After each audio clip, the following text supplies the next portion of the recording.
I started watching a lot of pornography, and the pornography that I was watching had to fit in with that. I can't just watch anything. I became very limited to watching a very specific type. And I read the book, the Brain That Changes Itself by Dr. Norman Doidge. Yeah. And I could see that exactly. And even though I knew that the more times you give in, you're building up the circuitry, and the less times you give in, you're getting better. I've had issues with that. So that's what I've recently done. That I've stopped watching pornography for about a month now. Okay, so let me ask you about that, because there's a big underground conversation about pornography that's happening on the web, and with many men, and it's hard to tell how many, deciding to stop using pornography.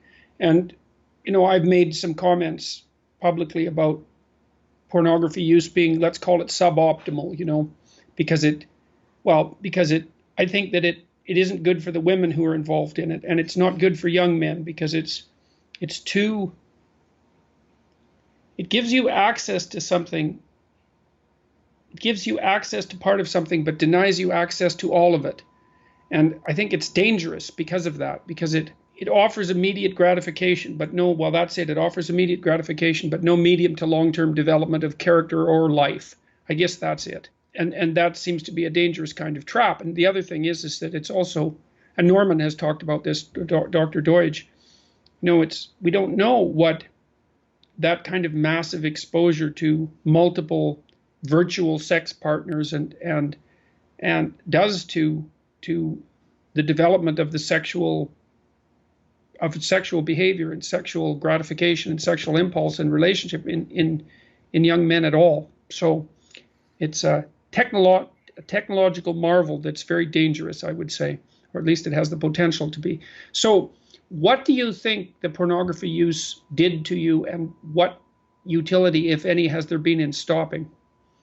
I found that, that's one issue that I've had, or a major issue that I've had in many different facets, has been looking for instant gratification. So for me, it's been food, marijuana, TV, and pornography. And I just found that my thoughts would be always just looking for one of those. And as soon as the experience was over, you just have this little quick release where you feel good, and then back in pain. And I sort of realized that my pleasure was just getting rid of pain, and like pain and pleasure were two sides of the same coin, and I was just flipping the same coin over and over.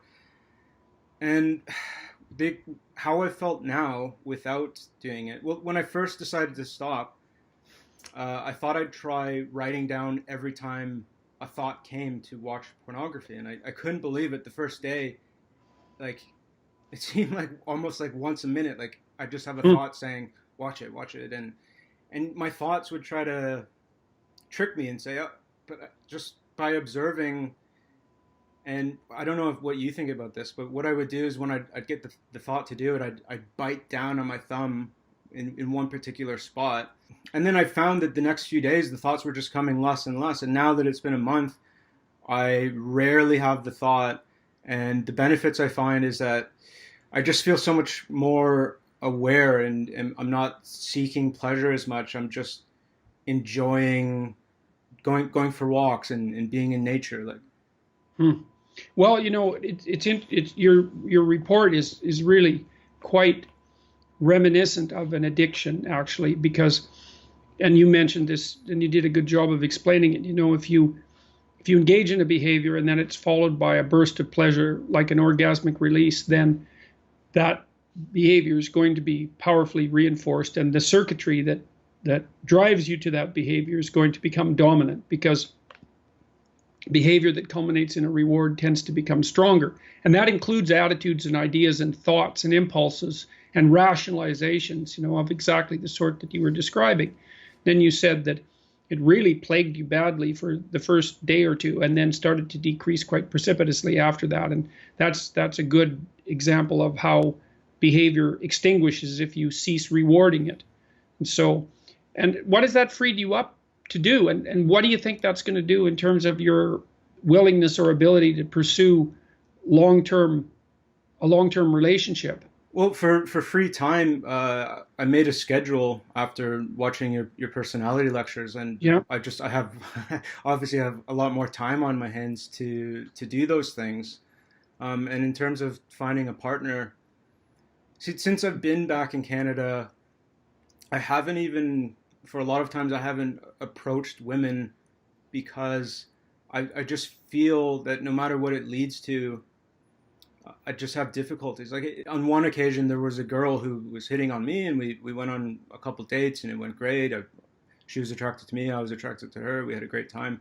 But when it came time to be intimate, I was shaking like a leaf. Like I just, because I was so used to using the same stimulus Yeah. of imagining, I had a very strict thing that I can imagine in my mind. I don't know what most people, for most guys, what they have to think of when they watch pornography.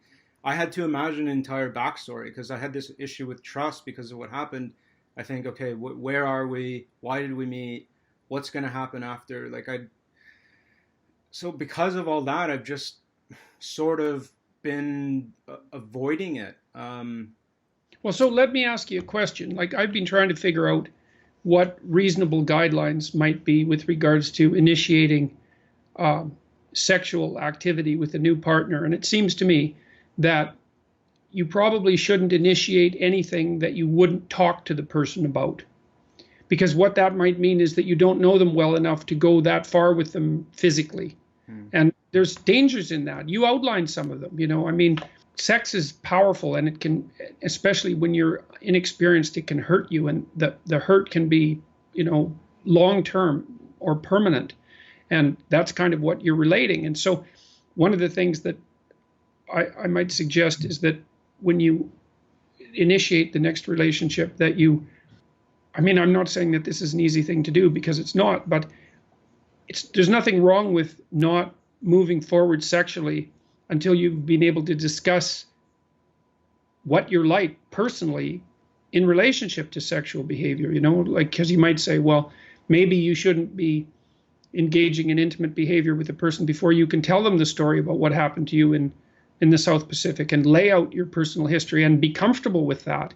That seems to me, that sort of emotional intimacy seems to be the proper precursor to physical intimacy. And I know that our culture has pushed really hard, probably since about the